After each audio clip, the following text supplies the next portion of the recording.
Y un día caí en la cuenta. Estaba frente a una clase y yo dije, a mí no me gusta enseñarle a los chicos, me gusta escucharlos. Fracasé con la guitarra, fracasé con el piano, fracasé con la música, fracasé con la dirección de orquesta, fracasé con las ciencias económicas, voy a fracasar con la matemática. Estoy cansado de fracasar. ¿Qué se siente tener papá? Lo conocí 15 días antes de morir. Soy un hijo extramatrimonial. Me llama, me dice, me está muriendo, ¿quieres venir? Voy por mí. Vengo para decirte, no, ni me reconoció, nada, olvídate. Vengo a tomar mi poder. Y además, vengo a agradecerte, pero te lo digo que lo hice de corazón. No vas a detener el tiempo porque no estuviste. El tema es si cuando tenés más de 30, sos o no sos lo que querés ser. Es que a mí no me molesta nada, pero me daría mucha vergüenza tener un hijo que no se juega por lo que sueña porque le tiene miedo al fracaso. Cada vez estoy más cómodo estando con menos gente, con quien yo pueda ser siempre yo. No le importa ni a la tierra, ni al universo, ni a nadie. Pero ¿sabes a quién le vas a importar? A los que te aman, a los que te abrazaron cuando lloraste, a los que se dejaron abrazar por vos, a los que hicieron el amor con vos. ¿De qué viene la vida?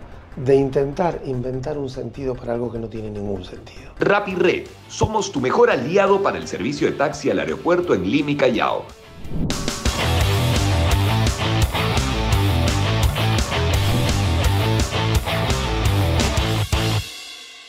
Gabriel Rolón, psicoanalista, escritor, músico.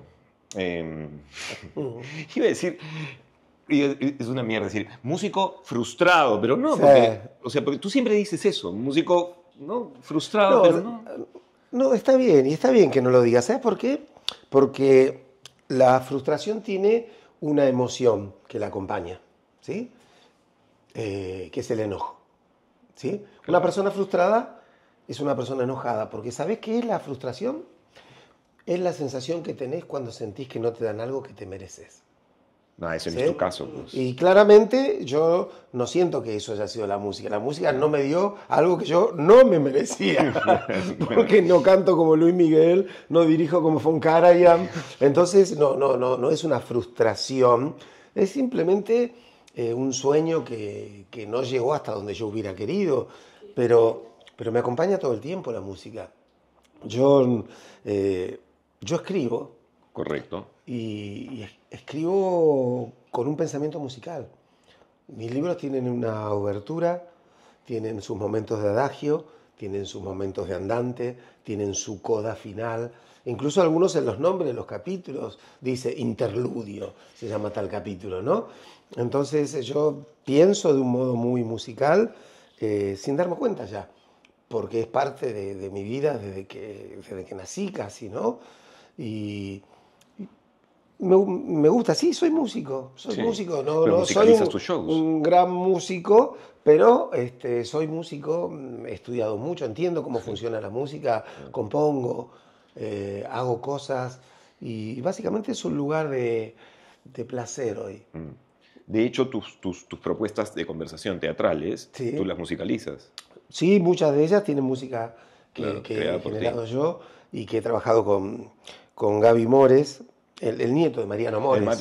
El nieto de Sí. Mariano Mores, que es talentosísimo y muy amigo. A veces le digo, mira, tengo estas 4 melodías, para mí están bien. Miralas y si te gusta, orquestalas y hagamos juntos la música de la obra. Y Gaby, que es un solcito, agarra y transforma esas notas que yo le he dado en una genialidad. Y esto tiene que ver con todo lo que uno puede ser en la vida. Iba a decir, con todo lo que uno quiera hacer en la vida, pero en realidad ese es un discurso un poco mentiroso, porque no vamos a hacer todo lo que querramos en la vida. No. Pero sin embargo me parece que el tiro está en ir dándome cuenta por dónde me van llevando las señales. O sea, la vida me está diciendo no por aquí. Bueno, redirecciono, ¿no? No, Recalculo. pero, ¿sabes qué pasa? A ver, yo creo que hay algunas personas, y tengo toda la intuición de que vos sos una de ellas también, que nos ha tocado tener más sueños que tiempo. ¿Sí? Claro. Tenemos una sola vida y deseos que alcanza. son para muchas más. O sea, porque hemos querido ser actores, conferencistas, conductores de radio, de televisión, padres, esposos, músicos.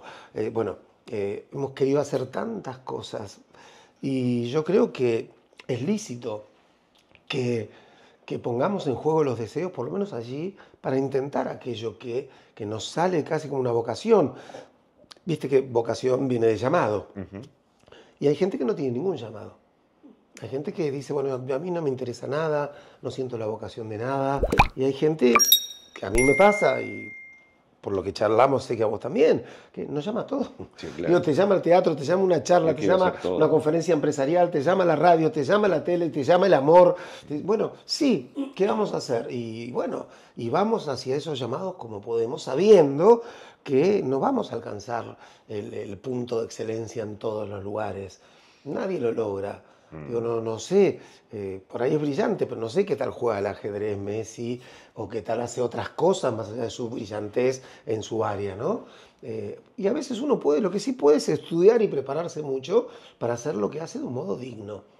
No en todos tendremos ese nivel de excelencia, quizás en ninguno incluso, pero en definitiva yo creo que más que el logro de la excelencia, lo importante es la búsqueda de esa excelencia. El camino de la búsqueda a mí me gusta mucho. Y a mí me gusta, de todas maneras, eso, indudablemente, pero y el camino del juego. Porque lo que no logro ser, lo juego. O sea, a mí, a ver, de hecho, tú no logras ser el músico que esperabas. Sí. No voy a componer para películas, qué sé yo. Pero logras ser el músico para ti, respaldado, apoyado, compartido con alguien más, pero logras, Sí. y finalmente Sí, lo estás haciendo. O en mi casa. O en tu casa, sentado y claro. En serio, vos sabés que una vez me decía un paciente, no, me dice, porque yo siempre quise tocar el piano y a mí me gustaba el piano y después de tanto quejarse le dije, ¿por qué no te compras un piano? Porque podía, Es un te piano, juro. señor, no podía, joda. digo, comprate un piano eléctrico, anda a tomar clase. Claro. Y él me dice, no, bueno, pero yo ya a esta altura nunca voy a dar un concierto en un teatro. Le digo, entonces vos no querés ser pianista, vos querés ser famoso, le dije. Claro. Entonces, vos no te gusta el piano, vos te gustaría ser famoso tocando el piano, que es otra historia. Y te digo, no, ya no. No, es tarde, listo. No empezaste a los 5, a los 10, ya sos un hombre grande. Pero sí podés sentarte en el piano, sacar una melodía y ser muy feliz si es lo que te gusta. Pues es que yo toco muy bien la guitarra. Porque, bueno, soy profesor de guitarra, porque gran parte de mis estudios me los pagué como guitarrista, acompañando cantantes muy famosos de tango, de folclore. Y el piano me lo pude comprar de grande. Entonces soy muy bueno en la guitarra y muy torpe en el piano. Y paso más horas rodeado de mis torpezas en el piano que de mis virtudes en la guitarra, porque tengo más ganas de eso. Y bueno, ¿cuál es el problema? Y es contigo. ¿Por qué no lo jugar? pasas vos, eso es el juego. Yo también cuando... Yo no toco nada, pero todo el mundo cree que toco algo, porque alguito sé. Alguito, chiquitito. Entonces cuando armo la batería, yo olvídate, yo me siento el mejor baterista del mundo. Y de hecho en algún show hago algo y dice, ¿cómo toca? Yo me río, digo, no. Pero estoy siendo eso también lo estoy viviendo, ¿no? Ya, quiero, para cerrar esta partecita, porque claro, ustedes ven y dirán, bueno, ¿y cómo este hombre, wow, qué lindo, hace todo, ¿no? O se permite hacer todo. Pero eso permitirte hacer todo es un regalazo que te hace tu papá a los 27 años, con una frase que acuña en ti, ¿correcto? Sí. Cuéntalo tú, por favor.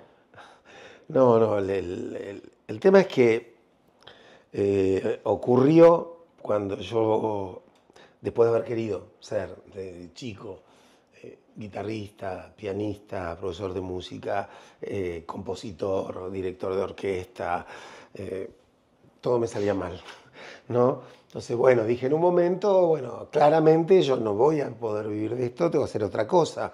Entonces me anoté en la Facultad de Ciencias Económicas, y me fue peor todavía que con la música, ¿no? Y de ahí me anoté en el profesorado de matemática y ahí me iba bien, pero cuando estaba en tercer año, me faltaba un año para terminar la carrera. Yo estaba dando clases en un colegio como profesor de música, pero aprovechaba y me iba formando como docente. Y un día caí en la cuenta, estaba frente a una clase y yo dije, a mí no me gusta enseñarle a los chicos, me gusta escucharlos. Porque yo llegaba y en vez de decir, bueno, saquen una hoja pentagramada, llegaba así, y miraba y decía, ¿qué te pasa? No, profe, tuve un problema. A ver, vení. Me sentaba al lado y decía, "Shh, hablen en voz baja". Y me quedaba con el pibe y hablaba. Yo dije, me equivoqué. No era la docencia, era la psicología lo mío. Y, y entonces comento, un día voy de visita a lo de mis padres y le digo, ¿sabes qué? Me equivoqué de nuevo, viejo. Le digo, lo mío era la psicología.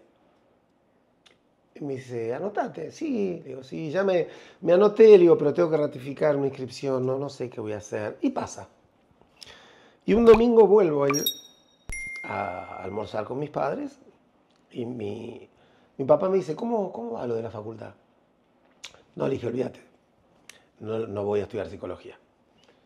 Me dice, ¿por qué? Porque ya está, papá. Le digo, primero, le digo, cuando me reciba voy a tener más de 30 años. Yo tenía 27 ahí. Le voy a ser grande. Y en segundo lugar, ya está, le digo, fracasé con la guitarra, fracasé con el piano, fracasé con la música, fracasé con la dirección de orquesta, fracasé con las ciencias económicas, voy a fracasar con la matemática. Estoy cansado de fracasar. Algo tengo que terminar, basta, se acabó. Y mi papá hizo un poco de silencio, así me miró, ¿no? Y me dijo, mira, dos cosas te voy a decir.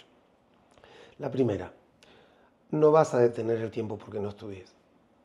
Es decir, que más de 30 años vas a tener igual. El tema es si cuando tenés más de 30, sos o no sos lo que querés ser. Y la segunda cosa que te voy a decir, me dice, es que a mí no me molesta nada tener un hijo que fracasó mucho. Pero me daría mucha vergüenza tener un hijo que no se juega por lo que sueña porque le tiene miedo al fracaso. Me dijo, así que vos haces lo que quieras, pero sabés lo que yo pienso. Y al otro día fui, ratifiqué mi inscripción y estoy acá charlando con vos. Así que tan mal no me fue. Y a mí siempre eso me sirvió también, ¿sabes para qué? Para perderle miedo al fracaso. Esa palabra Sí, claro. que tiene tan mala prensa. Mandatorio. No, el fracaso, olvídate. Sí, ¿cómo Perderle respeto al fracasar? éxito, perdámosle respeto al éxito y hagámonos amigos del fracaso. Carlos, vos sos un tipo, pero claramente yo sé quién sos, y vos podés dar cuenta de que del éxito te caes en un segundo y a nadie le importa nada. O sea, te quedás solo con tu dolor y con tu caída y te pones de pie solo de nuevo. ¿Con qué? Con reinventándote, con autocrítica, con sostener los valores en los que crees, bueno, porque esta es nuestra vida. Entonces, que venga alguien de allá y te diga que sos maravilloso hoy y que hace 2 años te haya dicho, no, Carlos fracasó y mañana tiene éxito de nuevo. ¿Sabes qué? Obvio que es bello el mimo de la gente, pero no nos dejemos encandilar por eso y no nos dejemos presionar por una época que cree que el fracaso es el demonio. Si en definitiva todos estamos mucho más llenos de fracasos que de éxitos. O sea, ¿quién está con su primer amor? ¿No? ¿Quién no fracasó? ¿Quién no se separó, se volvió a enamorar, se volvió a separar, se volvió a enamorar? ¿Quién no reintentó otra vez? ¿Quién no buscó bueno, lo que me pasó a mí con los trabajos, con los estudios? Eso es la vida. Digamos, por lo menos la vida de alguien que quiere escuchar sus deseos, que se ha ganado el derecho a desear, porque a veces la vida es injusta. Entonces te ponen en un territorio de necesidad y cuando hay necesidad no hay deseo. O sea, ¿qué puede pretender desear alguien que no llega a fin de mes? El que elige la necesidad pierde. Trabaja de lo que puede, pobre tipo, hace empanadas y las vende en la calle y trata de subsistir, pero cuando uno tiene la fortuna de haber por lo menos escapado de ese marco de la necesidad, ahí se abre la maravillosa puerta del deseo. Y ahí cuando se abre, como decíamos mucho, vamos a fracasar un montón. Yo abrazo mis fracasos. Te juro que soy más hijo de mis fracasos que de mis logros. Hablabas de lo de tu papá y te voy a hacer una pregunta que me he hecho toda mi vida. ¿Ok? ¿Qué se siente tener papá? ¿No tuviste papá? O sea, biológicamente tengo, ¿no? Mi Pero... mamá es la Virgen María. Pero no has tenido con Claro, él un vínculo. Cero. No, lo conocí 15 días antes de morir. Él no quería conocerme, no pudo. No pudo. O sea, me he hecho el recorrido del odio, de la rabia, de te la voy a cobrar, y además debo haber sido un hijo muy incómodo. Soy un hijo extramatrimonial, ¿correcto? Muy incómodo porque además como que encima es un personaje público, la tiene que haber pasado muy mal ese hombre. He construido la historia con mis hermanos mayores y pude mirar y decir, bueno, nadie te da lo que no tiene. O sea, este tío no puede, y no pudo hasta el último segundo. Pero yo tenía claro que eso yo me lo tenía que sacar de encima. Para hacer el cuento corto, me llama, me dice que le está muriendo, ¿quieres venir? Voy por mí. Le tomo la mano, estábamos ahí ya vegetal, no sé. Y le digo, vengo para decirte, no, ni me reconoció, nada, olvídate, ¿no? Vengo a tomar mi poder. Vengo a tomar la figura masculina, la fuerza masculina, y además vengo a agradecerte, pero te lo digo que lo hice de corazón, en serio. Porque a mí la vida me gusta, me parece un espacio tan retador. Y hoy, desde hace un muy buen tiempo, a mí la vida me gusta mucho. Me parece un lugar de puta madre, retador. No te digo una fantasía, wow, es solo hermoso. La vida tiene momentos de mierda y tiene momentos potentes. Me reta. Y eso no hubiera ocurrido sin tu generoso aporte. Sí, claro. Y Porque además vos sos hijo de ese desamparo. Y yo soy quien soy gracias a eso. Tengo las formas de ser gracias a eso. Por eso, porque enfrentaste el desamparo, porque enfrentaste lo difícil que es el rechazo de un padre. Facundo Cabral, a quien recordarás, así es. Él cuenta que su papá los abandonó cuando él era muy chico. Y su mamá mantenía una foto de su padre ahí a la vista en su casa y le decía, este es tu padre, así que vos miralo, si querés hablar con él con la foto, ¿no? Y Facundo dice que él tenía una relación espantosa porque él lo veía llorar a la madre, tenía necesidades económicas y ese tipo se había ido, los había abandonado y que nunca ni se le ocurrió buscarlo ni nada. Y cuenta que un día, cuando él sale de un recital, de un teatro lleno, dice, cuando se queda libre el hall, dice, queda un viejo ahí, dice, y yo en ese viejo vi. Dice, ese viejo era la foto que yo había visto toda mi vida, pero vieja, ¿no? Y el tipo se quedó parado, y dice, yo me quedé parado porque siempre me había preguntado, y si un día me lo cruzo, ¿qué le digo? ¿Le pego? ¿Lo insulto? ¿Qué le digo? Y entonces se quedó, y dice, y caminé hasta él, dice, él bajó la mirada, dice, entonces yo le abrí los brazos y vino y se me tiró encima y se puso a llorar. Y yo lo abracé y le dije, gracias, acabás de destruir a la única persona que yo odiaba en el mundo. A partir de este momento ya no odio más a nadie. Y fíjate, pero hay que tener una grandeza también para tener ese gesto, ¿no? Por ejemplo, mi padre no fue reconocido por su padre, ¿sí?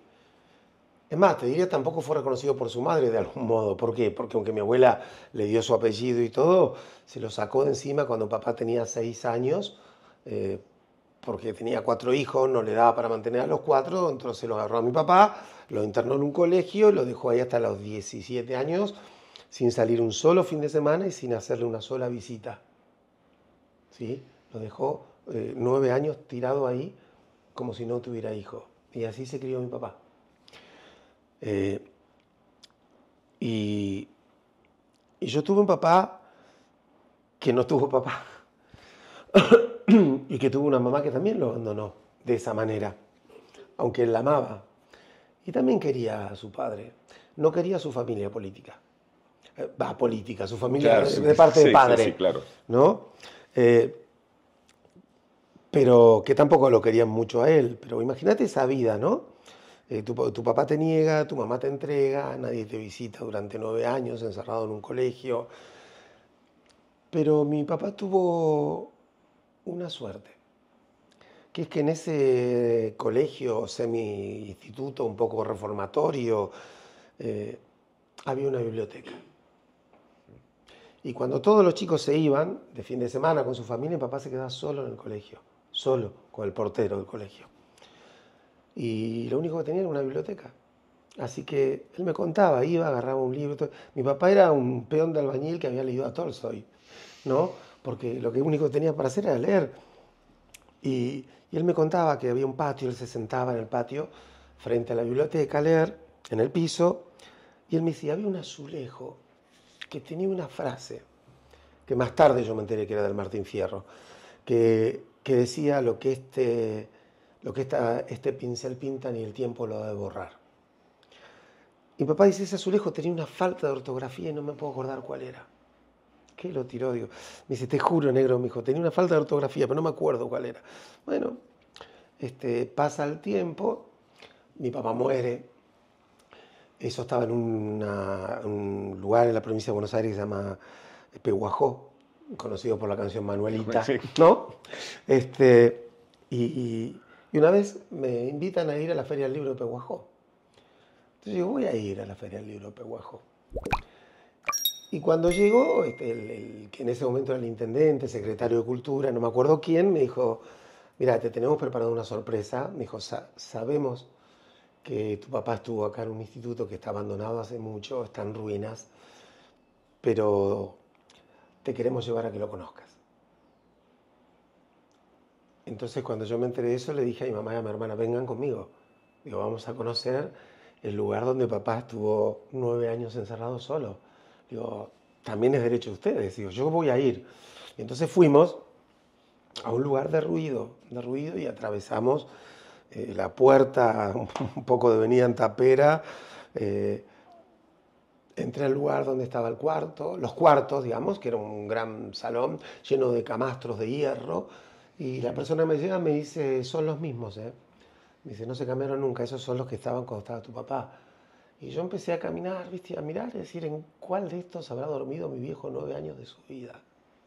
Y recordaba, y empecé a recordar lo que él me contaba, las ventanas de hierro, con las rejas, y salía al patio, donde él jugaba al fútbol, que era mucho más chico de lo que yo me lo había imaginado, obvio. Y en un momento estoy caminando así, y me quedo y me paro, y me quedo congelado, porque enfrente tenía un azulejo que decía lo que este pincel pinta, ni el tiempo lo ha de borrar. Y borrar estaba escrito con una sola R, ¿no? Esa era la falta de ortografía que mi papá no recordaba. Y me senté en el piso, en el lugar donde se sentaba él cuando era chico, a mirar eso, a mirar los libros, y reconstruí, te juro, intenté conectarme con mi papá, hacer propia aquellas experiencias. Me bajaban sus palabras, me bajaban sus noches lloradas, porque yo lo escuchaba a veces llorar en alguna madrugada, seguramente recordando aquellos momentos. Yo hice la primera pregunta analítica de mi vida. Una de esas noches que lo escuchaba a mi papá quedarse hasta la madrugada, él se levantaba a las 5 para ir a trabajar, y a las 2 y estaba dando vueltas, tomando café, y yo escuchaba a veces un llanto, y un día no aguanté más, 5 años tenía yo. Me levanté y me senté del otro lado de la mesa, así. Y mi viejo se secó una lágrima y me dijo, vos te estarás preguntando en qué estará pensando el loco de mi viejo, ¿no? Y yo le miré a los ojos y le dije, ¿y en qué estás pensando? Te juro, esa fue la primera pregunta psicoanalítica que yo hice. Yo, años después en mi análisis, dije, ese día, sin saberlo, yo decidí que iba a ser psicoanalista. Ese día sentí, porque mi papá se quedó hablando como 2 horas y lloró y habló, y yo con 5 años solo lo escuchaba en silencio. Ese día me di cuenta de que escuchando de verdad a alguien que sufre yo lo podía ayudar. Entonces yo he tenido un padre, y es maravilloso tener un padre. Es duro porque mi viejo era un padre sufriente, era un padre muy luchador, un padre al que nunca le terminó saliendo una, ¿sí?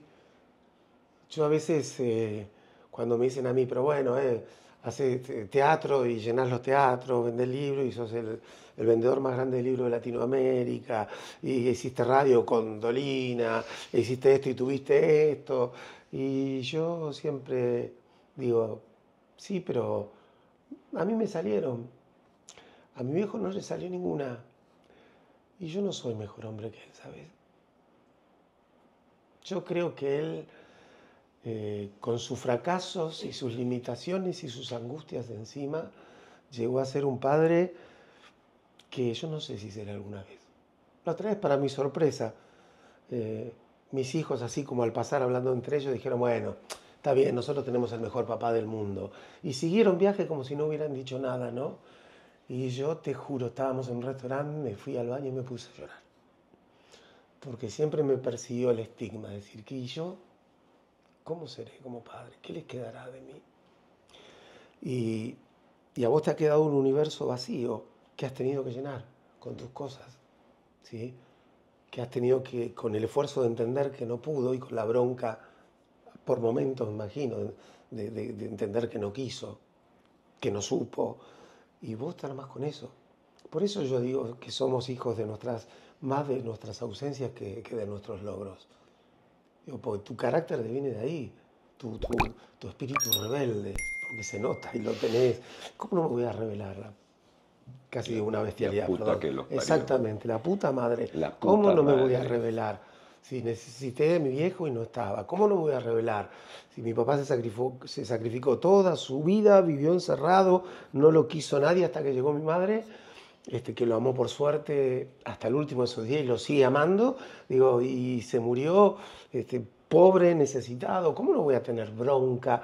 Y también a veces tengo lo otro, veo cosas como las que me pasó al presentar el libro acá, y esa gente esperándome, y ese cariño, esa gente que te abraza y que te agradece. Entonces yo digo, bueno, esto es esta vida que, como bien dijiste, es desprolija, pero si es intensa, bienvenida sea. Así es. Sí, yo renuncio a ciertas prolijidades de la vida. Totalmente. Me parecen un poco aburridas. Totalmente. ¿Cuál es la pregunta que todo ser humano debería hacerse? Sí, ¿cuál es la pregunta que uno tiene que hacerse? ¿Quién soy? ¿Quién soy? Esa ¿Quién es soy? ¿Por qué? Porque esa pregunta, si la respondes, te habilita a la segunda pregunta más importante de un ser humano, que es, ¿qué deseo? ¿Sí?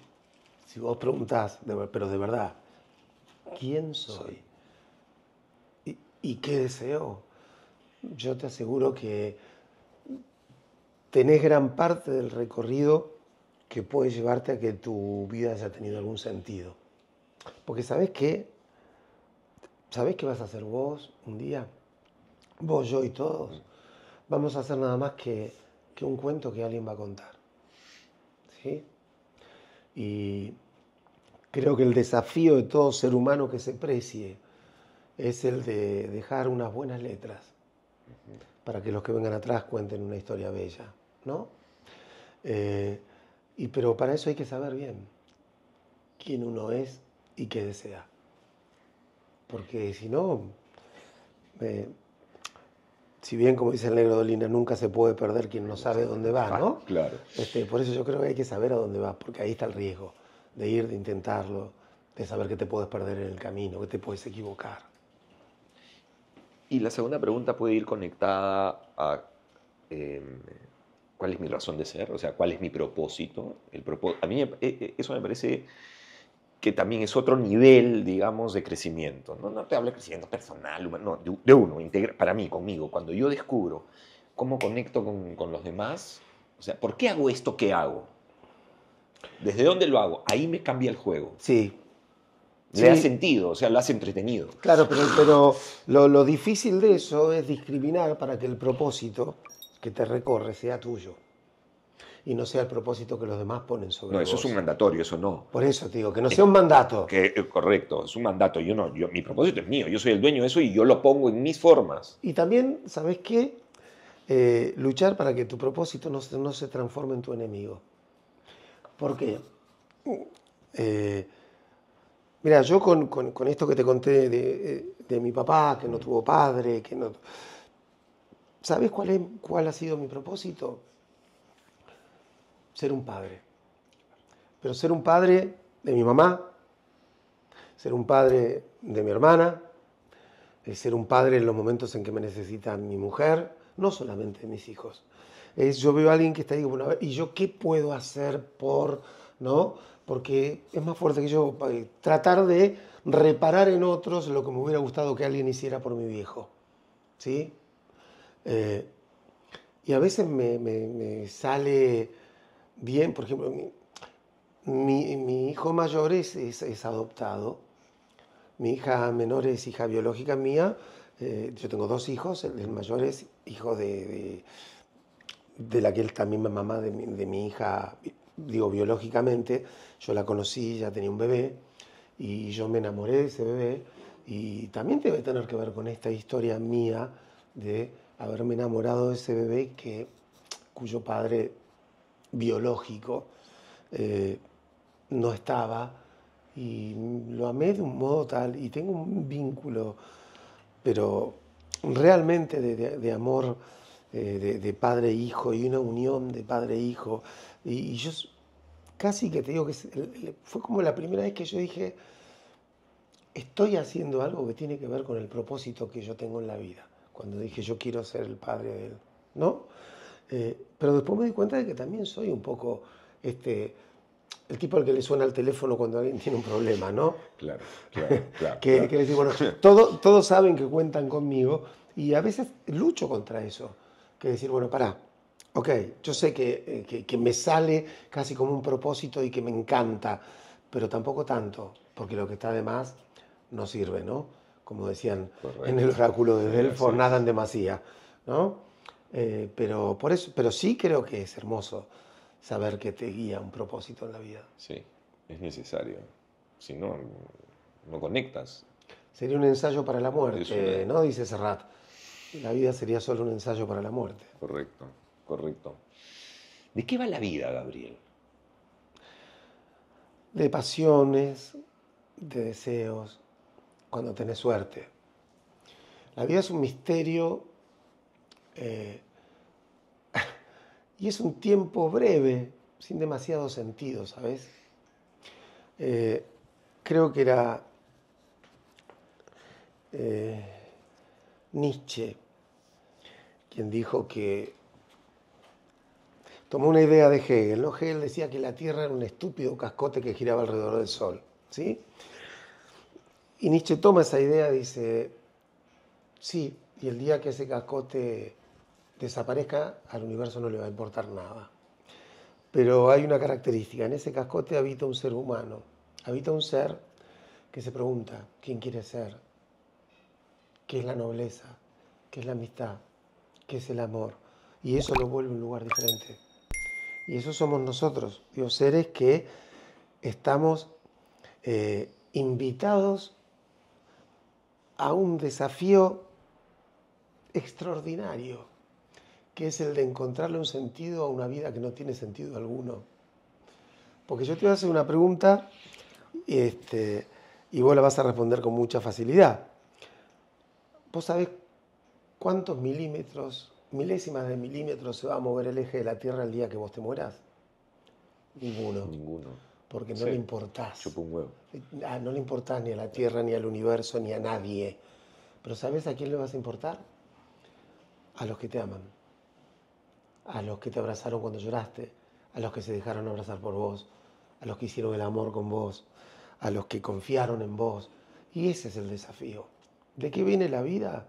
De intentar inventar un sentido para algo que no tiene ningún sentido.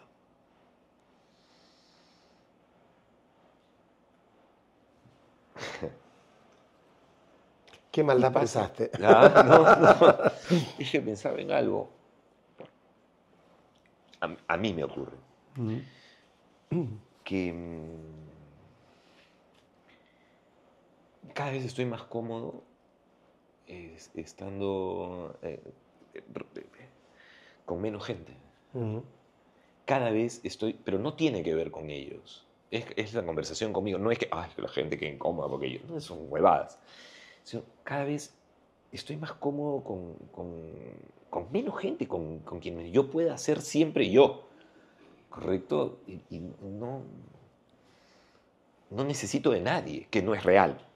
Pero, pues, no, y a veces me da una carga. Digo, me estoy desconectando de mucha gente, inclusive que amo y que me ama. Pero me pongo en primer lugar, yo digo, no, pero no me deja nada para escuchar huevadas. Y lo que pasa es que ese es un desafío tan difícil, ¿no? Porque primero el mundo está lleno de desconocidos, Claro. ¿sí? Que nos importan nada. Después hay un montón de gente que nos importa mucho, pero con la que compartimos poco. Una vez me comentaba el negro Dolina que para un cumpleaños de él, cuando era chico, su padre le regaló una ballesta, ¿no? Y el negro dice, nunca nada en la vida me importó menos que una ballesta, ¿no? Y me dice, pero descubrí en ese momento, me dijo él, la belleza del regalo equivocado, porque el regalo equivocado es el obsequio que te hace alguien que te quiere más de lo que te conoce, ¿no? Y él me dijo, y me di cuenta que mi papá me quería más de lo que me conocía. Y esto tiene que ver con lo que vos decís. Estamos también rodeados de gente que nos adora, pero nos conoce tan poco, Así ¿no? Ojo, y a veces esa persona es. es tu madre, Sí, sí, sí, es sí, sí, me tu pasa, hijo. totalmente. Digo, la gente, Familia, ¿no? Ahí. la gente más cercana a veces Familia nuclear. desconoce No saben nada de mí. tus angustias, tus preocupaciones, tus miedos, tus deseos, ¿no? Entonces yo creo que a veces es saludable ir encontrando un equilibrio. Yo hay encuentros que tengo por amor, no por afinidad. Es decir, me voy a encontrar con gente a la que amo y voy a compartir amor. ¿De qué voy a hablar? De nada. Porque probablemente no me van a interesar los temas que salgan en la mesa. Pero no voy a eso. Cuando quiero eso, me encuentro con, lo llamo el negro de Lina, ahí nos vamos a almorzar, salimos a cenar con Felipe Piña, con Darío Stanray, salimos ahí con nuestras parejas, conversamos, y son personas a las que adoro, pero claramente amo menos que a mi madre, por ejemplo, con quien comparto menos temas de conversación. Entonces yo creo que tenemos que tener una especie de equilibrio, que es que a veces vamos a gozar hoy de la emoción. Correcto. No nos pongamos a filosofar, a pelear, qué sé yo, piensan distinto, no les interesan mis temas, pero esto es por amor. Y hay veces que es por otro tipo de cercanía, y hay veces que tenés la magia de que sea por las dos. A mí me pasa mucho. Te comparto muchas cosas, digo, no sé, con mi mujer, por ejemplo, con quien me une el pensamiento. Es psicoanalista, es escritora, canta como los dioses, es decir, porque hasta compartimos la música. A veces yo tengo esa opción y la tengo también, digo, hablo mucho con mis hijos, mi hermana. Mamá también, ¿eh? Mamá es rara, mi mamá, porque mi mamá se disfrazó mucho tiempo de débil para que yo creciera creyendo que tenía un padre fuerte. Y cuando fui adulto y miré la vida, me di cuenta de que había tenido un padre muy débil con una mamá muy fuerte que supo ir a menos para que yo respetara más a mi padre todavía. Y recién de adulto le pude agradecer ese gesto. Pero de adulto grande, grande, pude un día hablando con ella sinceramente y escuchándola y viendo lo que padeció. ¿Vos pensás algo doloroso en el mundo? A mi madre le pasó. Mi mamá perdió un hijo. Bueno, no perdió, se murió. Mi mamá se le murió el esposo, a mi mamá se le murieron 6 hermanos, a mi mamá se le murieron los padres, se le murieron las amigas. Lidió con un hijo que soy yo, al que le daban 7 días de vida por un problema cardíaco y luchó toda mi infancia para ver si me iba a morir o no me iba a morir. Mi mamá pasó por todas. Y vos la ves y es una mujer que es la única persona en esta vida, todavía con sus 84 años, que a mí me pasa algo y tiene el derecho de venir así y me dice, hijo, ¿qué pasa? Algo que yo perdí con la muerte de mi papá. El único que me abrazaba me decía, negro, ¿qué te pasa? Después de eso ya quedé yo como el pater family eterno, claro. Y viste que, sí, claro. Como dice Borges, que Dios detrás de Dios la trama empieza, ¿no? Digo, si estás en este lugar y arriba tuyo, ¿quién hay para apoyarte? Si sos el apoyo de todo. Bueno, mi vieja, mi caso. Me respondiste lo que iba a ser la última pregunta, que era, ¿y con quién hablas tú, tu vieja? Sí. ¿Con quién habla un psicoanalista? Sí. Bueno, tú. Sí, no te voy a sacar el psicoanálisis contigo. Hablo con mi mamá, hablo mucho con mi mujer. Claro. Hablo muchísimo, pero muchísimo. Tengo confianza para hablar, digo. mis hijos, mi hermano. Yo tengo como un núcleo que no es muy grande, como decís vos, pero sí es un núcleo muy sincero de gente en la que confío y cada uno aporta lo suyo. Digo, claramente la persona con la que duermo, amanezco, comparto mi sexualidad, mi desnudez, mis miedos, mis proyectos. Soy una persona muy, muy cercana y además tengo una enorme admiración por mi mujer, por su inteligencia. Entonces yo ahí converso mucho, mucho. Correcto. Sí, sí. Y tengo algunos amigos Seguro. queridos a los que veo menos de lo que debería, pero que le dan un sentido muy importante a mi vida. Gracias, Gabriel. A vos. Gracias, gracias por... Gracias.